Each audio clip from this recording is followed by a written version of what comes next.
Salut à tous. Je suis Anne-Marie Legrand et vous êtes sur une chaîne dédiée à l'orientation professionnelle et au choix de carrière. Si ce sujet vous intéresse, abonnez-vous. Et maintenant, passons directement au thème de la vidéo Le d'aujourd'hui. coworking est une invention de ces dernières années.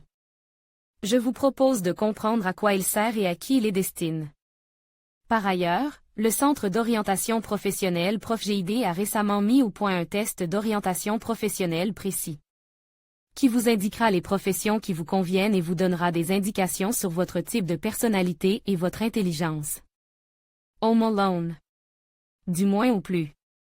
Si vous savez ce qu'est le freelancing, vous savez certainement que la liberté est son principal avantage. Liberté et confort domestique. Mais ce mode de vie présente aussi des inconvénients. Les trois premiers sont bien connus de tous. Tout d'abord, vous devez trouver des clients vous-même, et vos revenus sont donc souvent instables. Deuxièmement, vous ne bénéficiez pas de congés de maladie ou de vacances paie. Troisièmement, ce type de travail n'est légal que si l'on s'enregistre en tant qu'entrepreneur. Tous ceux qui ont déjà osé vivre et travailler en mode « free home » peuvent continuer la liste. Quatrièmement, vous devez donc faire preuve d'une autodiscipline extraordinaire. Il faut organiser soi-même son travail, se lever au plus tard à telle heure, faire tant de choses et ne pas courir au frigo toutes les demi-heures. Cinquièmement, il est presque impossible de faire la distinction entre le travail et le repos. Souvent, un spécialiste casanier travaille plus que ses collègues au bureau et ne le remarque pas lui-même. Et c'est le sixième point, et les colocataires ne comprennent pas que le travail à la maison, c'est toujours du travail. Tout le monde ne réussit pas à s'octroyer le droit de travailler sans interférence, de sorte que vous n'ayez pas à vous occuper des tâches ménagères, que vous ne soyez pas distrait par les conversations, etc. C'est particulièrement difficile si l'on ne dispose pas d'un bureau séparé. Et presque personne n'en a. Enfin, le septième. Ceux qui ont travaillé à domicile pendant plus d'un mois seront d'accord sur ce point. Assis loin de vos collègues, vous vous désintéressez peu à peu de la vie sociale quotidienne du travail et vous devenez un ermite invétéré. En d'autres termes, on se désintéresse de la société. La communication avec le client et les collègues sur Internet et par téléphone n'est pas encore suffisante, une personne, une créature de la société. Lire aussi un compromis pratique. Voulez-vous devenir conseiller d'orientation professionnelle en seulement 2 mois? Obtenez une profession utile qui aide les gens. Le cours d'Elmira Davidova. En général, les freelances et pris de liberté ne sont pas effrayés par les problèmes. Ne pas avoir à se déplacer pour se rendre au travail, ne pas avoir à s'asseoir tous les jours au bureau, ne pas être confronté à ces intrigues, ne pas avoir à s'entendre avec les employés et les supérieurs, c'est formidable. Et pourtant, de temps à autre, chaque programmeur, concepteur, journaliste, etc. travaillant à domicile admet qu'il et elle manque d'ordre au bureau.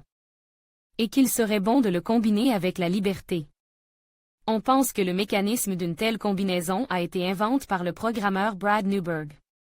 Je dois maintenant choisir entre le travail de bureau, avec ses certitudes et la communication avec les employés, et le travail en freelance, avec sa liberté et son indépendance. Mais pourquoi ne puis-je pas avoir les deux? L'idée d'organiser un bureau pour les artistes libres, comme lui est venue à l'esprit. L'idée s'est avérée très productive. Le jeune homme l'a réalisé relativement récemment, en 2005, mais il a déjà des adeptes. Ces communautés de bureaux de travailleurs indépendants sont aujourd'hui appelées centres de coworking. Qu'est-ce qui est le plus important pour un bureau de coworking? Un emplacement pratique, l'Internet et d'autres moyens de communication, un espace suffisamment grand pour que plusieurs personnes puissent travailler confortablement, et une cuisine pour qu'il y ait un endroit où manger. Et il est bon qu'il y ait un endroit pour se détendre. Les bureaux de coworking peuvent avoir différents aspects et être organisés de différentes manières. Ils peuvent être autoproclamés, lorsque plusieurs personnes se regroupent en commune pour louer un espace ensemble. Les bureaux peuvent être organisés par des entreprises qui mettent alors à disposition des personnes des espaces de travail confortables. Un service pour les free shooters. Une entreprise peut créer un bureau pour ses propres freelancers, une sorte de club pour ses propres employés, bien qu'une partie de l'espace soit généralement loué à d'autres personnes qui le souhaitent. Par exemple, d'autres entreprises avec des freelances ou des professionnels indépendants. L'un des premiers bureaux de coworking est The Hat Factory à San Francisco. Il s'agit d'un loft résidentiel où quelques personnes vivent en permanence et d'autres n'y vont que pour travailler. Comme l'indique son site web, The Hat Factory est une communauté de personnes qui en ont assez des bureaux, des buffets, des trajets, etc. Des programmeurs indépendants, des journalistes, des consultants et d'autres professionnels qui préfèrent une organisation flexible. De leur lieu de travail travaillent ici. Le bureau de coworking, créé par la société de conseil Citizen Space à San Francisco, différait du premier par son environnement plus proche de celui d'un bureau. En plus d'une communauté d'entraide et d'équipements techniques, ce bureau met à la disposition des participants, alias les clients, une bibliothèque. Lire aussi où est le prix. Bien sûr, le confort se paie. Par exemple, les participants de The Hat Factory paient $200 par mois. Leurs collègues de Citizen Space, quant à eux, paient entre $250 et $350. Les organisateurs de l'espace de coworking souhaitent conserver tous les emplois disponibles, c'est pourquoi les bureaux organisent régulièrement des journées portes ouvertes. Toutefois, les freelancers peuvent utiliser les bureaux de différentes manières, de sorte que le coût de la participation n'est pas toujours et partout le même.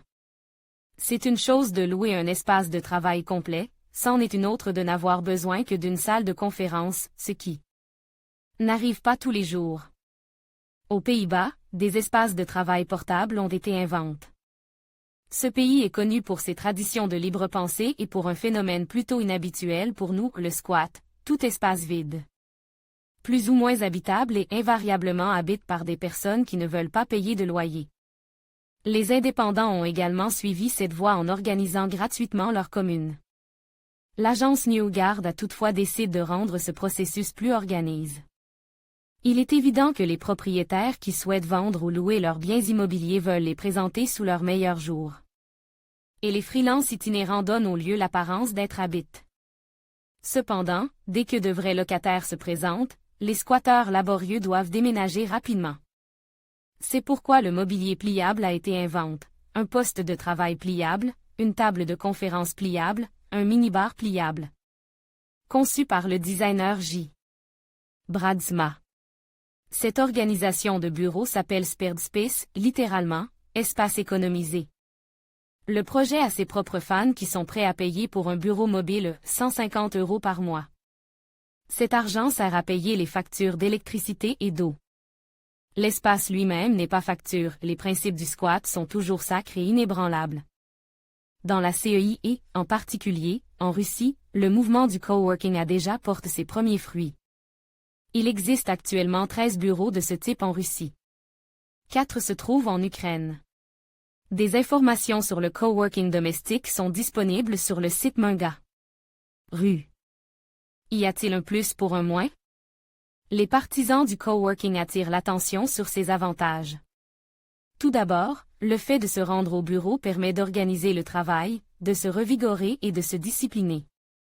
Il est beaucoup plus facile de se concentrer sur son travail ici qu'à la maison ou dans un café, certains freelances aiment sortir.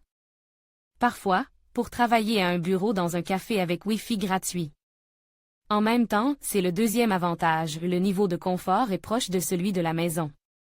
Troisièmement, il est possible de discuter de ses affaires au bureau. Surtout si vos voisins sont des spécialistes du même domaine. Et de là découle le quatrième avantage, une atmosphère creative règne dans le bureau de coworking. Mais par souci d'objectivité, citons les inconvénients.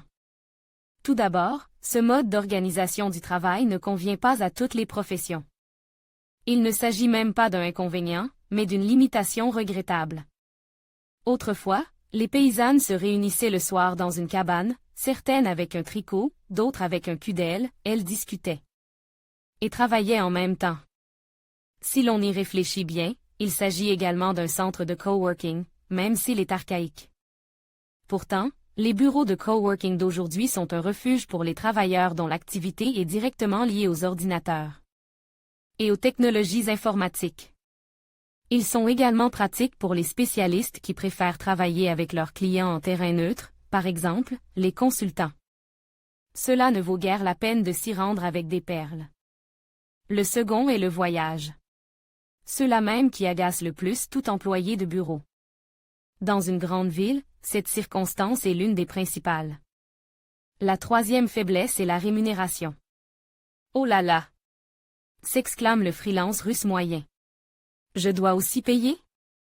Bien qu'il s'agisse d'une question de retour sur investissement, un travail efficace en vaut parfois la peine. Parfois, un travail efficace en vaut la peine. C'est une bonne chose qu'une entreprise paie pour son freelance. Mais alors, de quelle sorte de « gratuite » pouvons-nous parler? Quatrièmement, les voisins du bureau. De deux choses l'une, soit ils se révèlent être les gens les plus gentils, soit les plus odieux, soit les deux mélangent. Dans tous les cas, il va falloir construire une relation avec eux. Vous l'aurez compris, je suis loin de prôner le coworking, c'est une nouveauté pour nous. Mais je suis curieux. Cela vaut la peine de s'y intéresser, et peut-être que quelqu'un y trouvera son compte.